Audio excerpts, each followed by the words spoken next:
자, 오늘 말씀은 시편 109편입니다. 1절서부터 15절까지 말씀.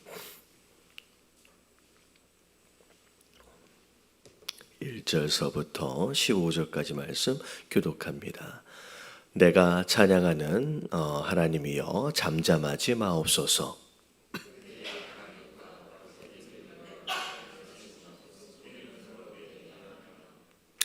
또 미워하는 말로 나를 두르고 까닭없이 나를 공격하였음이니이다.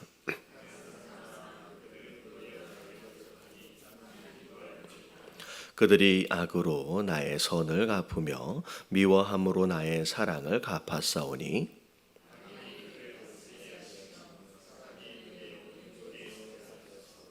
그가 심판을 받을 때에 죄인이 되어 나오게 하시며 그의 기도가 죄로 변하게 하시며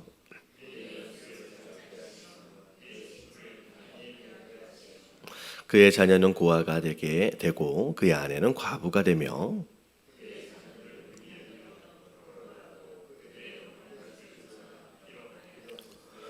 고리대금하는 자가 그의 소유를 다 빼앗게 하시며 그가 수고한 것을 낯선 사람이 탈취하게 하시며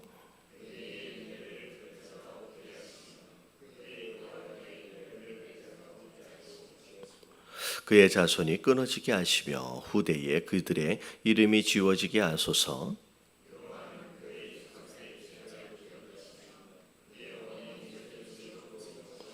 같이 봉독합니다.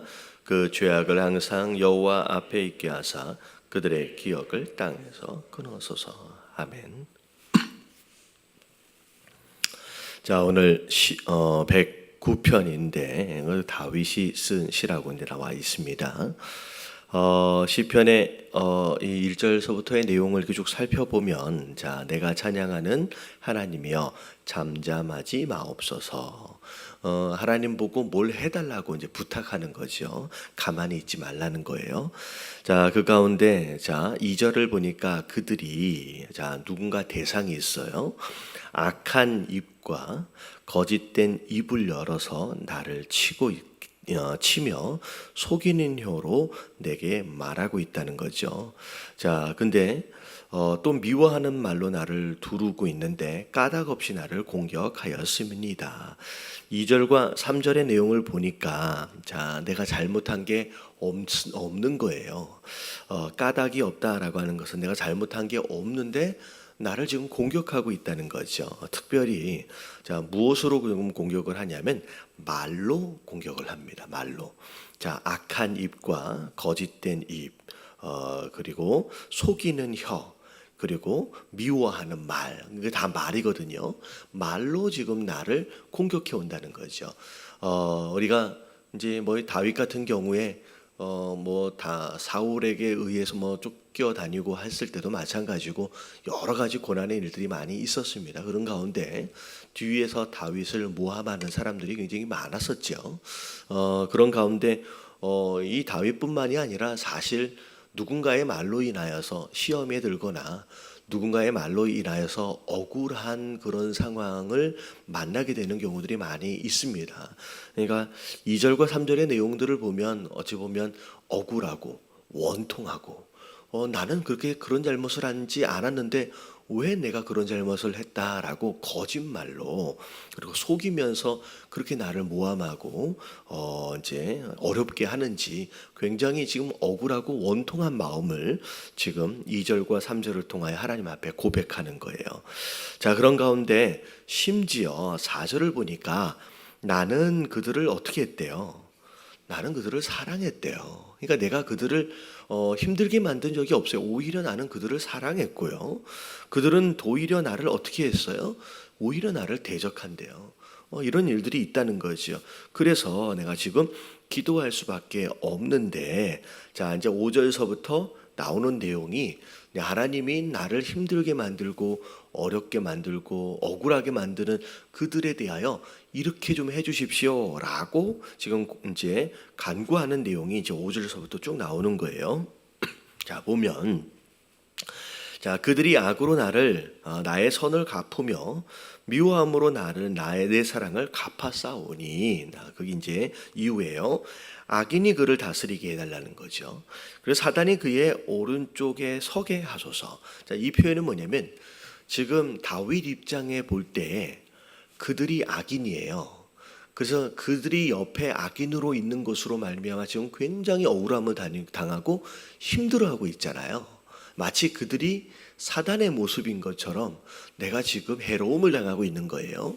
자, 그래서 첫 번째 기도 제목이 뭐냐면 그들 옆에도 뭐가 있게 해달라고요? 악인이 있어서, 또 그들 옆에 사단이 있어서 지금 내가 얼마나 힘들고 있는지, 내가 얼마나 억울하고 괴로워하고 있는지 그들도 한번 뭐하게 해달라는 거예요. 경험하게 해달라는 거예요. 그러니까 내가 아무리 얘기를 해도 그들은 모르잖아요. 그러니까 그들도 내가 당하고 있는 이 상황을 똑같이 허락하셔서 내가 얼마나 힘들고 괴로운지 그들도 똑같은 상황 안에서 경험할 수 있게끔 해달라라고 얘기를 합니다. 자, 근데 여기까지만 해도 자기의 억울함을 그들도 알게 해서 이 문제를 좀 풀려고 하는 게 아니겠느냐라고 하는 정도로 좀 생각할 수 있을 것 같아요. 이 6절까지만 해도요. 자, 근데 7절서부터를 보면 이게 하나님을 믿는 사람이, 자, 이제 오늘날로 얘기하면 교회 다니는 사람이 이렇게까지 기도해도 될까 싶을 정도의 표현들이 등장을 하면서 약간 고개가 갸우뚱해집니다. 7절을 보니까 그가 심판을 받을 때에 죄인이 되어 나오게 하시며 그의 기도가 오히려 죄로 변하게 하시며, 그러니까 그들이 기도한다라고 하는 것은 뭐 어떻게 보면 하나님을 안다는 사람이죠. 근데 그들이 기도가 오히려 죄가 되게 하고 심판받을 때 죄인이 되게 해달라. 다시 말하면 어떻게 보면 하나님께서 그들을 심판하실 때에 심판을 지나가게 하지 말고 다 당하게 해달라는 얘기죠. 자, 그런 가운데 그 심판의 내용이 8절에 뭐냐면 그들의 연수를 짧게 하시며, 자, 빨리 뭐하게 해달라는 거예요. 빨리 죽게 해달라는 거예요.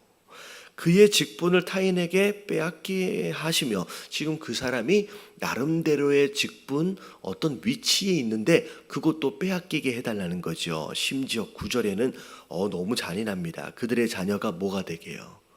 고아가 되고 그의 아내가 과부가 되게. 그러니까 그 당사자가 빨리 죽었으니까 당연히 자녀는 고아가 되고 아내는 과부가 되겠죠. 심지어 이 자녀들이 어떻게 해달라고 권고하느냐. 10절에 보니까 그의 자녀들은 유리하며, 있을 곳이 없는 거예요. 그래서 구걸하고 그들의 황폐한 집을 떠나 빌어먹게 해. 뭐가 되게 해달라는 거예요? 거지가 되게. 고리대금하는 자가 그의 소유를 다 빼앗게 하시며 그가 수고한 것들이 누가 가져가요? 알도 못하는 사람들이 다 가져가게 해달라는 거예요. 그에게 인애를 베풀 자가 없게 하시며 그의 고아에게 은혜를 베풀 자가 없게 하시며, 다 빼앗김을 당하고 거지 같은 신세가 됐는데 누구도 그에게 불쌍히 여기지 않게 해달라는 거죠. 자, 심지어 그의 자손이 뭐하게 해달래요? 끊어져 버리고 후대에 그들의 이름이 지워지게, 그리고 여호와는 그의 조상들의 죄를 다 기억하셔서 그의 어머니의 죄까지도 지워버리지 말래요. 그래서 그 죄악을 항상 하나님 옆에 여호와 앞에 있게 하사, 다시 말하면 절대 용서해 주지 말라는 거죠. 그들의 기억을 땅에서 끊어버리게 하여 주시옵소서라고 기도하는 거예요. 그래서 자, 이제 15절까지 우리가 이제 본문 말씀이었는데 읽어보니까 여러분들 이렇게 기도하면 될 것 같아요? 안 될 것 같아요? 이게 좀 그렇죠. 약간 좀 자기를 괴롭게 하는, 물론 이제 굉장히 힘들었을 거예요. 죽을 만큼. 근데 아무리 죽을 만큼 힘들더라도 그 원수를 향하여서 이렇게, 이건 이게 기도가 아니라 거의 저주에 가까울 만큼의 기도거든요. 자, 이제 분명히 우리가 성경적으로 볼 때 구약에서는 하나님을 사랑하고 내 이웃을 뭐하라 그랬어요? 사랑하라라고 명령하셨죠. 그리고 심지어 신약에 들어와서 예수님은 누구조차도 사랑하래요. 원수조차도 사랑하래요. 심지어 예수님 뭐라고까지 말씀하시냐면 너를 미워하는 자들에게 오히려 뭐하라고 말씀하시냐면 선대하라고까지 말씀을 하십니다.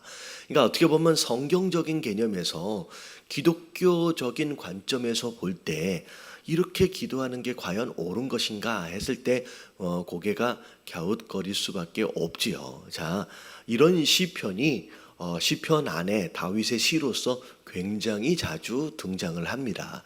자, 이런 시편을 우리가 어떻게 이해해야 하느냐라고 하는 게 굉장히 중요해요. 과연 우리가 이렇게 기도해도 되느냐라고 하는 것에 대한 질문에 대한 답일 수도 있고요. 자, 이 내용에 대하여 네 가지를 설명을 드릴게요. 첫 번째, 자, 이게 지금 누구에게 하는 기도냐? 하나님께 하는 기도예요. 자, 다윗이 하나님께 칭찬을 받은 사람입니다. 특별히 하나님이 다윗을 특별히 사랑하시고 축복하셨던 이유 중에 하나가 뭐냐면 그가 내 앞에서 어떻게 행하였다? 정직히 행하였다라고 말하고 계세요. 그러니까 다윗이 하나님 앞에 인정을 받고 칭찬을 받았던 이유들 중에 하나, 사실 다윗은 완벽한 존재가 아니었다는 걸 우리가 알잖아요. 그가 지은 죄로 볼 때에 사실은 오늘날의 기준으로 볼 때도 말도 안 되는 죄를 지었습니다. 그럼에도 불구하고 하나님이 다윗을 인정해 주시고 사랑하셨던 가장 큰 이유 중에 하나가 뭐냐면 성경에 분명히 얘기해요. 그가 내 앞에서 정직히 행하였대요. 이 정직이라고 하는 것이 과연 무엇을 얘기하게 할까? 자, 우리가 하나님 앞에 여러 형태와 여러 내용들도 하나님 앞에 기도할 수 있어요. 근데 우리의 기도의 내용들 안에서 어찌 보면 뭐라 그럴까요? 형식적일 수 있고 가식적일 수 있고 하지만 다윗은 하나님 앞에서만큼은 기도할 때만큼은 그의 저 밑바닥에 있는 어떤 이런 마음들까지도 다 토해낼 수 있을 만큼의 정직함이 있었어요. 어쩌면 진솔하다라고 이야기할 수 있을 것 같아요. 그래서 그러면 이게 사실은 이 기도를 통하여 우리가 배워야 할 다윗의 모습일 수 있다는 거죠. 하나님이 우리에게 정말로 원하시는 것은 겉으로 드러나 보이는 형식이나 그런 모습이 아니라 사실 우리의 진심을 원하시는 거예요. 우리의 진심을. 그러니까 기도할 때만큼이라도 어떤 형식이나 어떤 이성이라든지 그런 것으로 인해서 포장되어지거나 가려진 모습이 아니라 진솔하고 정직한 모습으로 하나님 앞에 나아가는 그것을 하나님이 원하신다는 거죠. 그래서 첫 번째 이 기도를 통하여 오늘 우리가 배워야 할 것이 뭐냐면 다윗의 진솔함과 정직함의 모습이에요. 이제 최소한 누구한테만큼은 하나님 앞에서만큼은 우리가 이런저런 모습으로 가면들로 포장하거나 가려서는 안 되고 정말로 솔직하게 하나님 앞에 나아갈 수 있는 이런 모습을 우리가 본받아야 하는 줄로 믿습니다. 그리고 자, 두 번째가 뭐냐면 여러분 이 기도는 누구에게 하는 거예요? 여러분 하나님께 하는 거예요. 이런 굉장히 저주에 가까운 스토리입니다. 이야기예요. 내용이. 근데 이게 하나님께 드리고 있는 기도다라고 하는 부분에 있어서 두 번째 의미를 갖는데 이게 뭐냐면 여러분 이 저주 같은 이런 속마음이라고 할지라도 여러분 이게 하나님께 고백하는 것이 되면 이건 기도가 돼요. 근데 이 같은 내용을 당사자가 아니다라고 할지라도 사람에게 하는 순간 이건 뭐가 되냐면 이건 죄가 되는 거예요. 자, 이거 굉장히 중요해요. 이게 속마음이에요. 여러분 우리 안에서 누군가 나를 미워한다라고 한다면 이 안에서 별의별 마음이 다 들어와요. 이게 우리의 본성입니다. 근데 이 본성과 본심이 하나님께 고백이 되면 여러분 이건 기도가 돼요. 그 안에서 하나님이, 그 기도 안에서 하나님의 만지심과 해결하심이 일어납니다. 근데 이게 나를 괴롭히고 있는 그 당사자에게 하면 뭐가 되냐면 저주가 되고, 그 사람이 아닌 다른 사람에게 전달하게 되면 여러분 그것은 비방이 돼요. 여러분 누군가를 향한 저주와 누군가에게 대한 비방이 시작되면 여러분 이것은 성경적으로 뭐가 되냐면 죄가 되어버려요. 내가 입술을 벌려서 누구에게 이 내용을 고백하느냐에 따라서 기도가 되기도 하고 죄가 되어버리기도 하는. 근데 다윗은 이 내용을 그 당사자가 아니라, 그 당사자가 아닌 제3자가 아니라 누구에게 고백하고 있어요? 여러분 하나님께 고백하고 있다라고 하는 게 중요한 거예요. 여러분 절대 우리가 말을 조심해야 되는데, 여러분 속에 들어오는 우리의 마음도 되게 중요하지만 이게 우리의 입술을 벌리는 순간 저주와 비방으로 죄가 되어버릴 수 있어요. 우리가 성도 되어진 자로서 가장 많이 죄를 짓는 경우들이 뭐냐면 이 안에 있는 죄악된 본성을 자꾸 사람에게 이야기하는 것으로 문제가 되는 거예요. 사람에게 이야기하고 사람에게 전달하는 것으로 말미암아 스스로 죄 짓는 길을 간다는 거예요. 여러분 절대 이런 마음의 본성이 일어났을 때, 이런 미워하는 마음이 일어났을 때, 이런 속마음이 일어났을 때 절대 사람에게 입을 벌리지 마시길 주님의 이름으로 축원합니다. 그 사람에게도 하면 안 되지만 더 어려운 거, 더 나쁜 거는 뭐냐면 오히려 그 사람에게 이야기하면 그러면 안 되겠죠. 그래도 안 되겠죠. 그런데 다른 사람에게 이것을 이야기하는 것으로 말미암아 그 사람과의 관계, 그리고 나와의 관계, 하나님과의 관계의 모든 관계를 다 깨트려 버리는 사람들이 많다라는 거예요. 이게 교회 안에 가장 심각한 문제예요. 그럼 절대 여러분 하나님 앞에만 이야기를 하고 사람에게 이야기하면 안 돼요. 여러분 사람에게 전달하는 순간 이건 죄예요. 이건 돌이킬 수 없는 죄가 돼버려요. 하지만 여러분 이게 하나님께 고백이 되어지기 시작하면요, 여러분 하나님께 고백하면 여러분 하나님은 그 기도 안에서 우리의 마음과 생각을 뭐 하신다 그랬어요? 지켜주신다 그랬어요. 우리의 마음을 지켜주신다 그랬어요. 여러분 이 기도는, 이 내용은 절대 하나님께만 할 수 있는 저와 여러분들 되시길 주님의 이름으로 축원합니다. 그리고 이제 세 번째가 뭐냐면, 자, 하나님 이 죄 지은 자들을 향하여서 뭘 보여달라는 얘기냐면 하나님의 공의를 보여달라는 거예요. 왜냐하면 죄를 짓고 있는, 악을 행하고 있는 자들을 하나님이 잠잠히 가만히 내버려 두면 그걸 보고 자라는 후대의 사람들, 그 주변에 있는 자들이 어떻게 생각하느냐, 이래도 되는구나 라고 여길 거라는 거예요. 그들의 후손들마저도. 근데 다윗은 지금 이 기도를 통하여 뭘 하나님께서 보여달라는 얘기냐면 하나님의 공의. 이러면 안 되는구나, 이러면 벌을 받는 거구나, 오히려 선을 행하면 하나님이 축복을 하시고 악을 행하면 하나님이 징계를 하시는구나 라고 하는 것으로 이 세상 살아가는 자들로 하여금 하나님의 공의가 뭔지를 알게 해달라는 거예요. 이게 오늘 기도가 끝난 게 아니거든요. 내일 그리고 내일 모레까지 이 말씀이 이어지는데 그 안에 나와요. 하나님의 공의로우심을 보여달라는 얘기예요.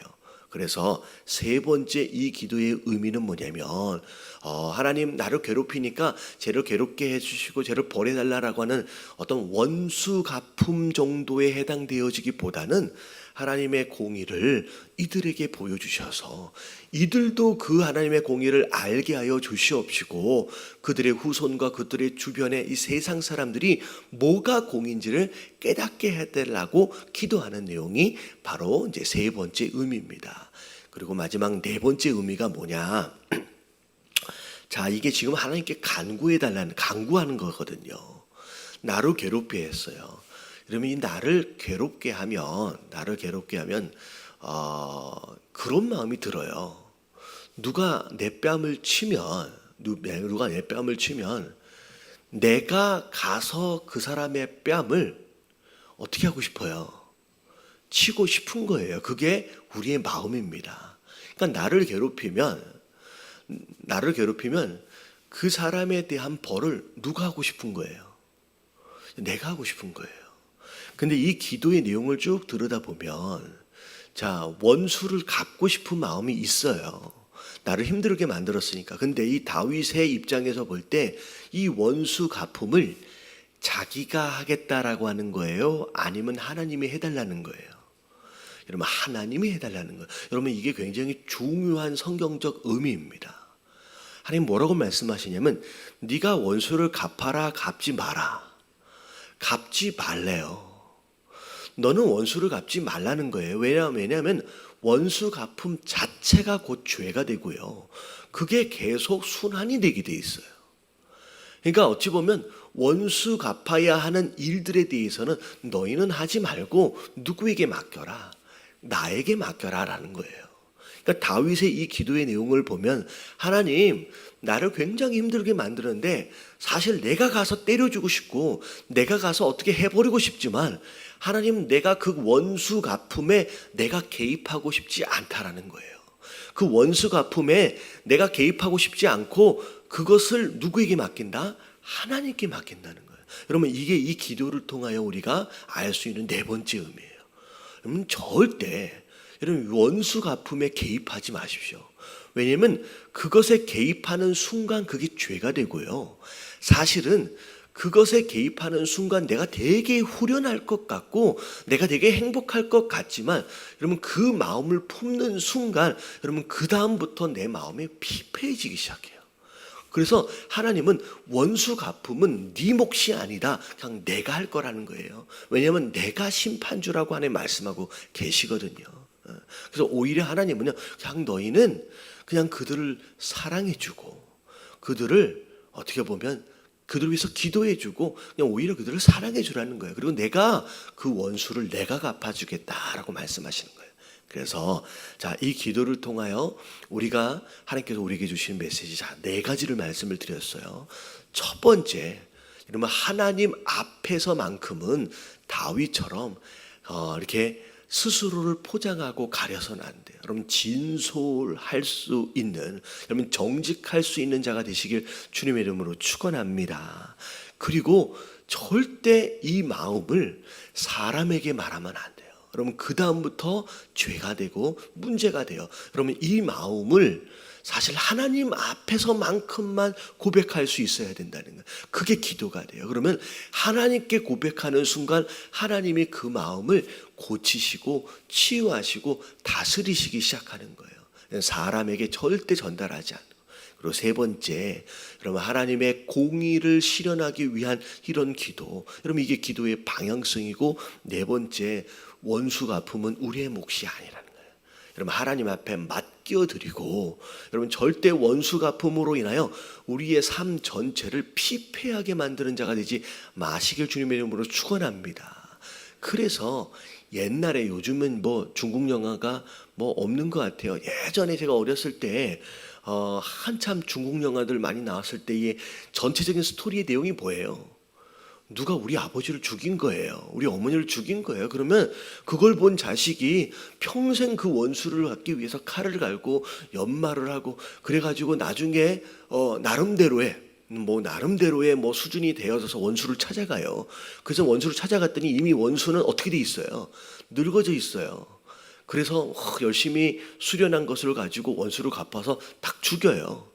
그러고 나서 그 길을 떠나요. 어떤 영화를 보니까 떠나는데 그 원수가 죽는 그 상황을 누가 봐요? 그 원수의 또 자녀가 봐요. 그러면서 그 원수의 자녀가 또 무슨 생각을 해요? 내 아버지 원수를 또 갚아. 이게 계속 순환이 되는데 여러분 이 순환이 되는 것도 안타까운 현상이지만 진짜 안타까운 현상이 뭐냐면 그 아버지를 원수를 갚기 위해서 이 아이는 평생을, 여러분 인생은 한 번뿐이거든요. 하나밖에 없는 평생을 모한이라고 보냈어요. 그 원수를 갚기 위해서 여러분 연말을 위해 보낸 게 아니라 이 마음 가운데 뭘 끌어안고 사는 거예요. 분노와 원통함과 미워하는 마음으로 가득 채워서 평생을 산 거예요. 여러분 과연 그 인생이 비록 나중에는 결과적으로 원수를 갚았다라고 할지언정 이 평생을 살아가는 인생 안에서 볼 때 이 아이가, 이 사람이 여러분 행복한 인생을 사는 겁니까? 아닌 거예요. 진짜 불행한 인생을 산 거예요.